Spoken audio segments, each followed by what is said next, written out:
Film शुरू होती है एवा से, जो बहुत अरसे के बाद अपने शहर वापस आई है क्योंकि उसके दो स्कूल फ्रेंड्स की आपस में एंगेजमेंट हो रही है। उसके दोस्तों में लड़की का नाम डेनिका है। इवेंट के दौरान जब वो डेनिका से नीचे खड़ी होकर बातें कर रही थी तो डेनिका का फियांसे एवा के एक्स से बात कर रहा था। एवा और उसका एक्स पहले एक दूसरे को पसंद करते थे, लेकिन किसी बात को लेकर उनका झगड़ा हो गया और वो अलग हो गई। और आज सब दोस्त इतने टाइम के बाद मिल रहे। एंगेजमेंट का फंक्शन खत्म होने के बाद चारों दोस्त साथ बैठकर बातें करते हैं। आज 4 जुलाई का दिन है और वो फैसला करते हैं कि एक पहाड़ की चोटी पर जाकर वहाँ से आतिशबाजी देखेंगे। जब वो कार में बैठने वाली होती है तो वो अपनी दूसरी फ्रेंड स्टीवी को देखते हैं। उन्होंने सोचा कि हम इतने टाइम के बाद घूमने जा रहे हैं तो क्यों ना उसे भी ले चले। पता चला कि स्टीवी एक बार में काम करती है और जब एवा उसके पास पहुंची तो वो ये कहकर इनकार कर देती है कि सॉरी, मुझे काम है तो तुम लोग चले जाओ। लेकिन स्टीवी की दोस्त कहती है कि मैं यहाँ देख लूंगी, सारा काम मैनेज कर लूंगी,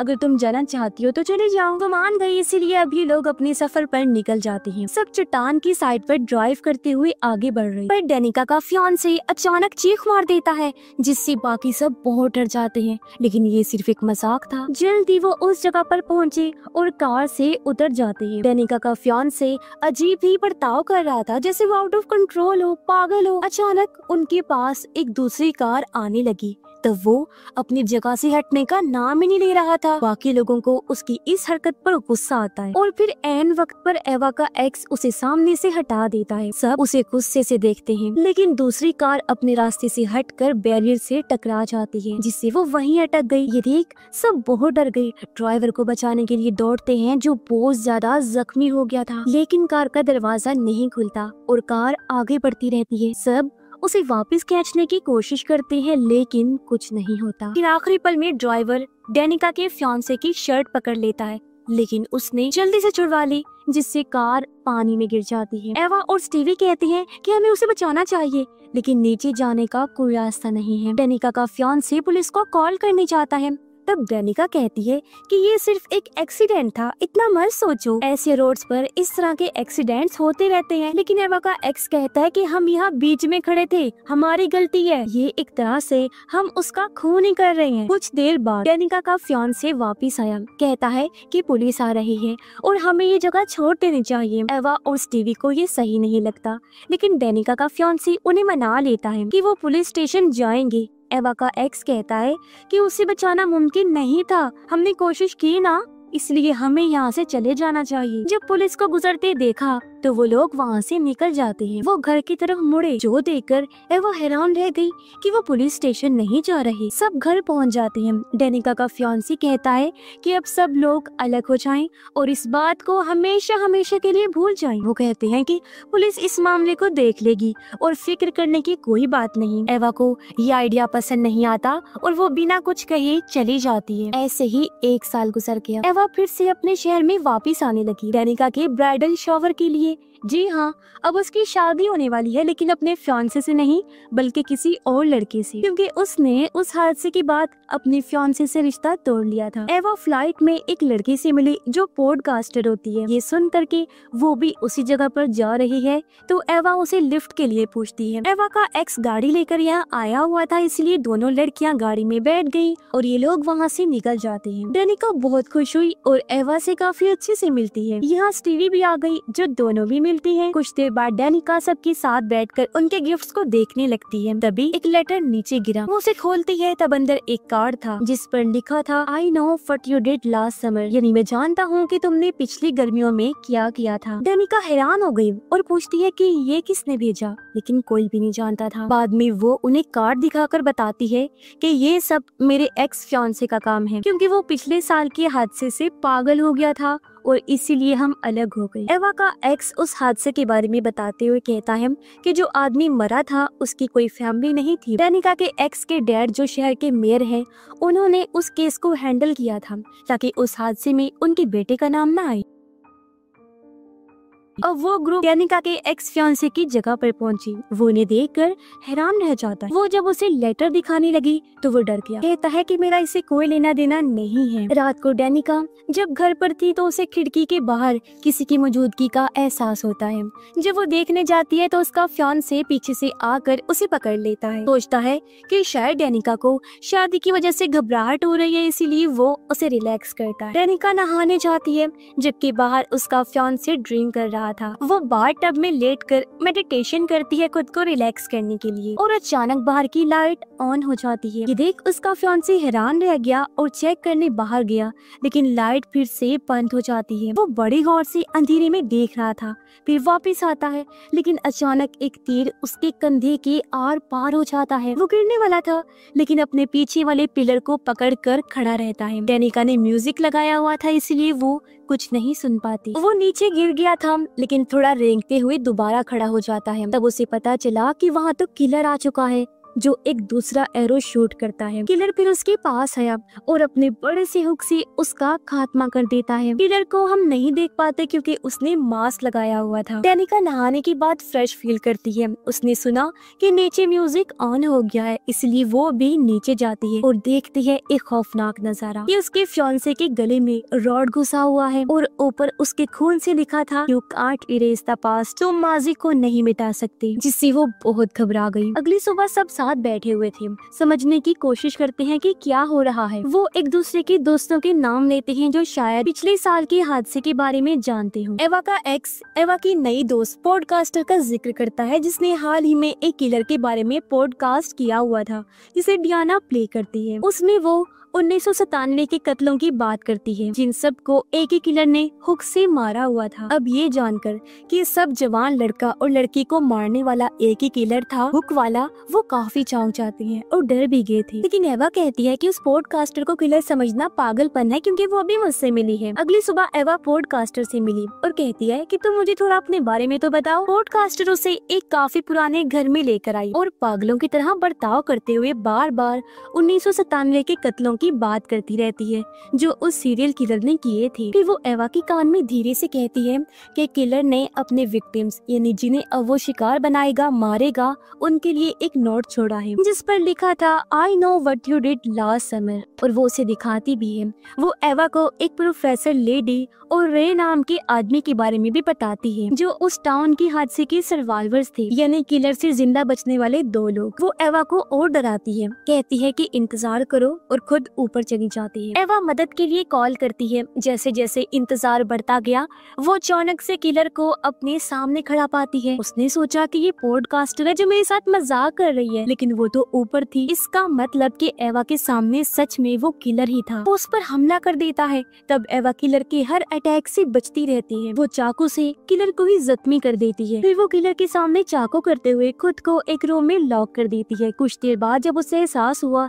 कि किलर अब वहाँ पर नहीं है, तो वो बाहर आई। तभी पॉडकास्टर भी वहाँ आ जाती है, लेकिन तभी एवा के ऊपर एक बड़ा सा पिंजरा आकर गिरा, जिससे वो कैद हो गई। वो घबराते हुए पॉडकास्टर से कहती है कि जाओ और मदद लेकर आओ, तो वो वहाँ से भाग जाती है। पॉडकास्टर खुद को एक हाथ से चलने वाली लिफ्ट में पाती है, इसलिए वो उसे खींचने लगी। तब तक किलर भी यहाँ आ गया था। एवा पिंजरे की नट्स हटाने की कोशिश करती है, जबकि पॉडकास्टर ऊपर एक स्टोर रूम में पहुंची जहाँ बहुत सारे पुतले थे। किलर पीछे से आकर उसे पकड़ लेता है और जब गला घोटने की कोशिश करता है तो किसी तरह वो किलर का मास्क हटा देती है। वो जो भी था, पॉडकास्टर उसे पहचान लेती है। इतनी ही देर में स्टीवी एवा की मदद करने के लिए पहुँच गयी और जैसे ही वो लोग बाहर निकलते हैं, पॉडकास्टर की लाश ऊपर से गिरकर लटक गयी। पुलिस इस क्राइम सीन पर पहुंचकर मामले को देखती है और कहती है कि कल सुबह टाउन के एक हॉल में मीटिंग है, तो उन सब लोगों का वहाँ पर आना जरूर। उन्हें अब समझ नहीं आता कि क्या करें, लेकिन एवा के पास एक प्लान है। वो है सर्वाइवर प्रोफेसर, जो अपने स्टूडेंट्स को पढ़ा रही होती है। जैसे वो बाहर आई, एवा उसके पास जाती है, लेकिन वो अपने पास्ट के उस हादसे के बारे में कोई बात नहीं करना चाहती। लेकिन एवा उसकी मिन्नत करते हुए मदद मांगती है। अब क्योंकि वो भी उस अजीब सूरत हाल से गुजर रहे थे, इसीलिए वो एवा की बात सुनने के लिए तैयार हो जाती है और एवा को अपने घर ले आई। एवा पूछती है, क्या आप मेरे साथ टाउन जा सकती हैं? इस पर प्रोफेसर कहती है कि इसका कोई फायदा नहीं है, इसका सिर्फ एक ही तरीका है, ये पता लगाना कि ये सब कौन कर रहा है, यानी कि किलर कौन है, उसे ढूंढो। टाउन मीटिंग में पुलिस सबको बताती है कि पॉडकास्टर ने अपनी जान खुद ली है, क्योंकि हमारे पास उसकी हिस्ट्री है, जिससे ये बात साबित हो रही है कि उसका दिमागी तवाज़ुन ठीक नहीं था। ये सुनकर एवा और उसका एक्स खड़े हुए इस बात की मुखालफत करते हैं। एवा बताती है कि वो किलर नहीं है, बल्कि जब मैं उसके घर गई थी तो वहाँ किलर सच में आया था, जिसने मेरा भी पीछा किया। जो सुनकर अब सब लोग हैरान रह जाते हैं, लेकिन पुलिस इस बात पर यकीन नहीं करती। उनका कहना था कि माफ करें, मगर हमें सबूत चाहिए, ऐसे हम आप लोगों की बातों पर यकीन नहीं कर सकते। इस बीच रे आता है, जो टाउन का दूसरा सर्वाइवर है, जो प्रोफेसर के साथ बचा था। वो सख्ती से कहता है कि इनकी बातों पर यकीन करना चाहिए आप लोगों को, और इस मामले को सीरियस होकर देखना चाहिए। पुलिस कहती है कि हाँ हम करेंगे, लेकिन इस तरह के मामले में हम हमेशा फादर की मदद लेते हैं, जो सामने ही बैठे हुए थे। वो खड़े हुए और सबसे कहते हैं कि जिसको भी मदद चाहिए वो मेरे घर आए। अब स्टीवी रे के पास जाती है, क्योंकि वो कभी नहीं जानती थी कि वो भी उस किलर का सर्वाइवर है। वो कहता है कि मैं इस बारे में बात करना पसंद नहीं करता। तब स्टीवी कहती है कि मैं अपने दोस्तों के साथ कुछ सवाल पूछने आई हूँ। यहाँ पता चलता है कि रे पहले प्रोफेसर का हस्बैंड था। उसे ये बात पसंद नहीं आती कि मेरी एक्स वाइफ उस प्रोफेसर ने इन लोगों से कहा है कि वो किलर को ढूंढे। डेनिका का एक्स फियांसे कहता है कि मुझे सिर्फ एक ही हल नजर आ रहा है, और वो है इस टाउन से भाग जाना। लेकिन रे, जिसे इस बात का तजुर्बा था, कहता है कि ये अच्छा आइडिया साबित नहीं होगा। इस बीच वो पुलिस रिपोर्ट को देखते हैं, जिसके मुताबिक मरने वाला आदमी शराब पीकर गाड़ी चला रहा था, और वो गाड़ी भी चोरी की। रे कहता है कि हमें पता करना होगा कि वो कार किसके नाम की थी, इसीलिए वो टाउन की उस कार सर्विस में जाते हैं जहाँ पर गाड़ियाँ किराए पर दी जाती थी। वहाँ के आदमी से कहते हैं कि क्या हमें पुरानी गाड़ी के बारे में इंफॉर्मेशन मिल सकती है, हमारे पास लाइसेंस, नंबर प्लेट कुछ भी नहीं है। एवा यहाँ एक ड्रामा करती है कि वो मेरा भाई था जो उस कार एक्सीडेंट में मारा गया था, इसीलिए वो आदमी उन्हें इंफॉर्मेशन दे देता है। वे फैसला करता है कि मिली हुई इंफॉर्मेशन की मदद से हम कार को ढूंढेंगे। डेनिका और उसका एक्स फियांसे कब्रिस्तान गई ताकि वो मरने वाले आदमी की कब्र पर जा सके। उन्होंने देखा कि उसकी कब्र पर ताज़ा फूल पड़े हुए हैं। कब्रिस्तान का केयर टेकर जब वहाँ पर आया तो उन्होंने पूछा, क्या तुम जानते हो कि ये फूल किसने रखे? वो कहता है कि नहीं, मैं नहीं जानता। तो वो दोनों उसे सीसीटीवी फुटेज दिखाने के लिए रिक्वेस्ट करते हैं, और वो मान गया। वो जाता है चेक करने, और जैसे ही वो पता लगाने वाला होता है, किलर पीछे से आकर उसका गला काट देता है। अब उन्हें शाम हो गई थी और आदमी अभी तक वापस नहीं आया था, इसीलिए उसका एक्स फियांसे चेक करने गया, जबकि डेनिका वहीं रुककर इंतजार करती है। और जैसे ही वो पीछे मुड़ी, अचानक से उसके सामने किलर आ जाता है। वो बहुत घबरा गई, भागती है और एक स्टोरेज में छुप जाती है। उसे वहाँ एक टेलीफोन मिला, और जब वो कॉल करने की कोशिश करती है तब किलर वहाँ आ जाता है। वो स्टेज के नीचे छुप गई और किलर उसके ऊपर से चल रहा होता है। जल्दी किलर को उसके बारे में पता चल गया और वो अटैक कर देता है।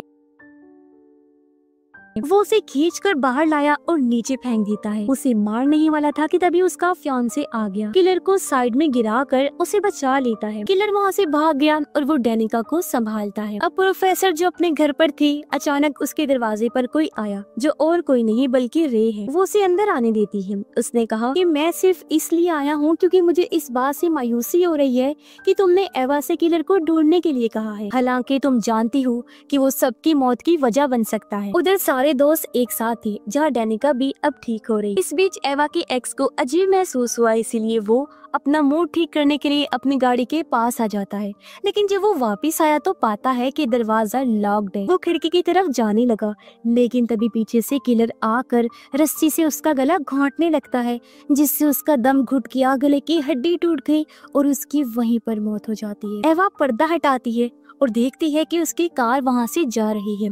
वो फौरन उसे कॉल करती है, लेकिन वो तो मर चुका था और फोन लाश के पास रखा हुआ था और गाड़ी किलर चला रहा होता है। अगली सुबह एवा और डेनिका फादर के पास गई। डेनिका को अजीब लगा और वो वॉशरूम का बहाना बनाकर फादर के चेम्बर में जाती है। फादर एवा को देखकर अजीब तरह से उसके साथ बर्ताव करने लगा। उधर एक किताब में डेनिका फादर की तस्वीर मरने वाले इंसान के साथ देख लेती है। इसी बीच एक औरत आई किताब लेने, इसलिए वो किताब लेने चला जाता है। उसे आता देख डेनिका अलमारी में छुप जाती है। फादर को यहाँ कुछ अजीब लगा, लेकिन डेनिका की किस्मत अच्छी थी कि वो बस किताब लेकर चला गया। दोनों उसी शाम पुलिस स्टेशन पहुँचते हैं सब बताने के लिए, लेकिन पुलिस उनकी बात का यकीन नहीं करती। उन्हें लगता है कि ये फादर पर इल्जाम लगा रहे हैं और पुलिस ऑफिसर उठकर बाहर चला गया, उन्हें इंतजार करने का बोलता है। उधर डेनिका का फियांसे सोना में होता है, यानी वहाँ वाले आरामदेह कमरे में, जहाँ वो अपने सामने एक अजनबी को देखता है। फिर जैसे ही थोड़ा सुकून लेने के लिए उसने आंखें बंद की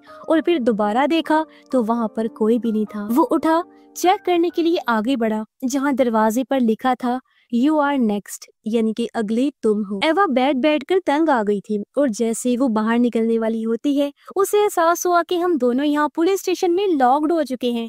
वो मदद के लिए चिल्लाती है लेकिन पुलिस उन पर ध्यान ही नहीं देती। अब हमें पता चलता है कि रे दरअसल स्टीवी का बॉस भी है और वो उसे कहता है कि मैंने तुम्हारे बाप से वादा किया था कि मैं हमेशा तुम्हारा ख्याल रखूंगा और मैं ऐसा कर भी रहा, हमेशा करूँ। डेनिका का फियांसे अपने घर पर था। वो देखता है कि गेट अपने आप ही खुल रहा है, इसलिए वो जाता है चेक करने, जहाँ उसे कोने में एक स्टैचू नजर आया।